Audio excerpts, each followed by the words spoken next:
Halo semua, selamat datang di channelku bersama dengan saya AMG. Di video kali ini saya akan mereview ataupun membahas Samsung Galaxy A12. Ini adalah smartphone terakhir Samsung di tahun 2020 dengan harga jual 2 jutaan saja. Saya lihat ya, ini Samsung Galaxy A12 membawa desain yang terbilang solid. Material plastik pada frame yang menyatu dengan back cover tidak terasa murahan loh saat dipegang. Apalagi desain back cover sudah kekinian dengan 4 buah kamera ditempatkan pada frame mengotak. Finishing yang berbeda pada back cover terlihat menarik dengan 3/4 bagian bertekstur, memberikan sedikit manfaat agar tidak mudah licin, dan 1/4 bagian matte polos dengan tulisan Samsung. Kesan di genggaman juga enak nih, apalagi tombol volume dan power yang menyatu dengan sensor fingerprint masih mudah dijangkau. Respon baca terbilang akurat, walau sedikit kalah cepat dibandingkan brand lain yang pernah saya coba di harga yang sama. Di sisi kiri atas terdapat SIM tray yang terdiri dari 3 slot, 2 slot untuk menampung nano SIM card yang mendukung jaringan 4G dua-duanya. Sementara di sisi bawah terdapat port jack audio, lubang mikrofon, port USB-C, dan lubang speaker. Mengenai audio, suara yang keluar dari speaker smartphone ini terbilang enak ya untuk smartphone Samsung di kelasnya ya. Sayangnya sih memang untuk volume suaranya tidak terdengar kencang banget ya ketika di set ke volume maksimal, tapi benar-benar kalau buat saya pribadi masih enak dan nyaman. Nah, berbicara audio juga, Samsung Galaxy A12 sudah didukung yang namanya Dolby Atmos, tapi itu bisa dirasakan manfaatnya ketika kamu mempunyai earphone ataupun Bluetooth, earphone berkabel ya yang mendukung Dolby Atmos juga agar lebih terasa gitu suara yang keluar. Di bagian depan ya Samsung Galaxy A12 tidak dibekali yang namanya LED notifikasi. Tapi untuk layarnya Samsung Galaxy A12 membawa layar seluas 6,5 inch. Resolusinya masih HD+, terus menggunakan model Infinity V Display, dan panel yang dibawa yaitu PLS TFT LCD. Ya jujur kalau dari segi tampilan ya, layar smartphone ini mampu menghasilkan warna yang tidak terlihat pucat dengan ketajaman buat saya pribadi masih kategori nyaman di mata saat menonton video ataupun bermain game. Kalau bicara mengenai game sudah pasti berhubungan dengan yang namanya performa ya. Balik lagi ya sama seperti di video unboxing saya katakan, saya agak sangat disayangkan banget untuk performa yang dibawa Samsung Galaxy A12. Smartphone ini dibekali prosesor MediaTek Helio P35 dipadu CPU-nya octa-core. Chipset keluaran 2 tahun lalu disematkan di smartphone 2020. Dari pengalaman saya, Samsung Galaxy A12 bisa kok menjalankan game-game seperti CODM, PES 2021, League of Legends, dan Mobile Legends. Selama saya memainkan 4 game tersebut, ya masih kategori nyaman ya, cukup nyaman, bukan nyaman, cukup nyaman, berarti di bawah nyaman ya. Ya dikarenakan yang namanya frame drop ataupun game patah-patah itu pasti terjadi walaupun tidak bisa dikatakan sering. Ya,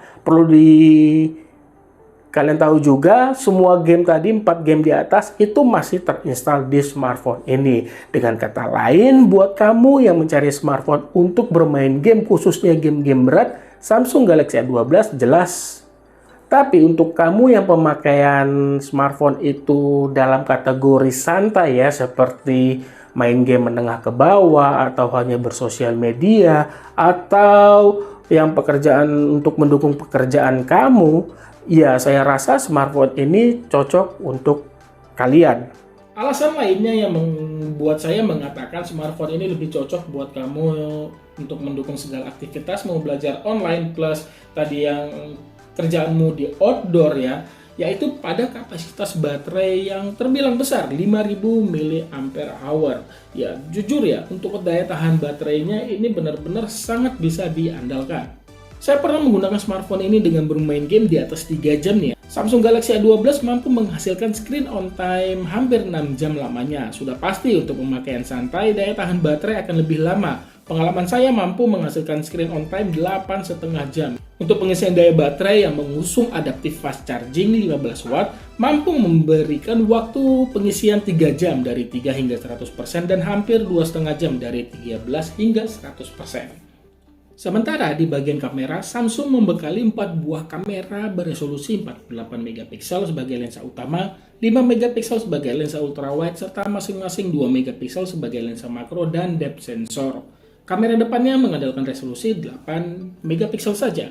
Tidak ada mode malam dan pengaturan mode Pro juga tidak terbilang lengkap. Hasil foto di kondisi cahaya berlimpah terbilang memuaskan buat saya pribadi. Warna foto terlihat hampir sama dengan warna objek foto.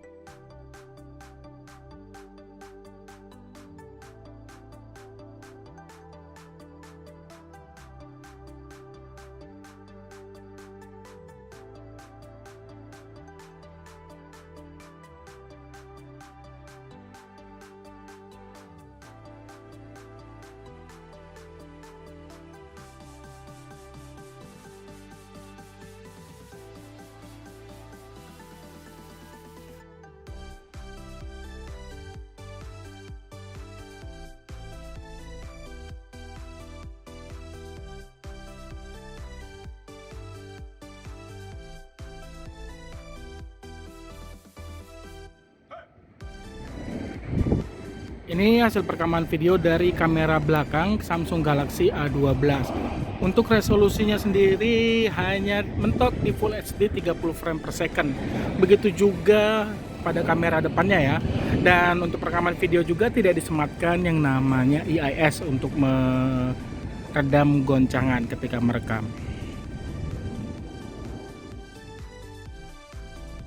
Kalau ini hasil perekaman video dari kamera depan, resolusinya Full HD. Ya, beginilah kualitasnya. Ya, kalau membelakangi cahaya, bisa dilihat ya warna langitnya itu sebenarnya ada biru-birunya. Tapi kalau direkam begini, kalau kita membelakangi cahaya, ya seperti inilah. Harap maklum.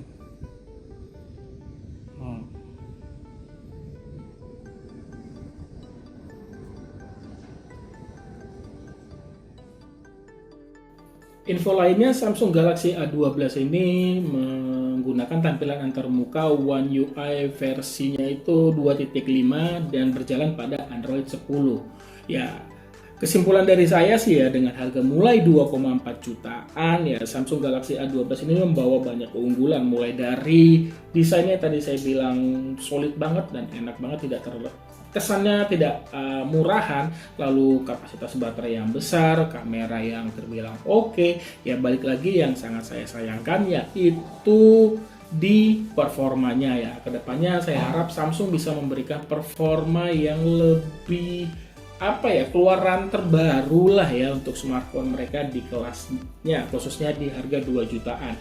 Dan balik lagi saya katakan, ini tidak cocok buat kamu yang benar-benar mencari smartphone untuk main game berat. Untuk pemakaian menengah ke bawah ini sangat cocok banget. Ya, oke, itu aja yang bisa saya bahas di video ini. Terima kasih banyak sudah menonton dan mohon maaf nih bila ada kekurangan di video ini. Punya kritik saran jangan ragu untuk menulisnya di kolom komentar di bawah. Sampai ketemu di video saya selanjutnya. Akhir kata saya pamit. Bye.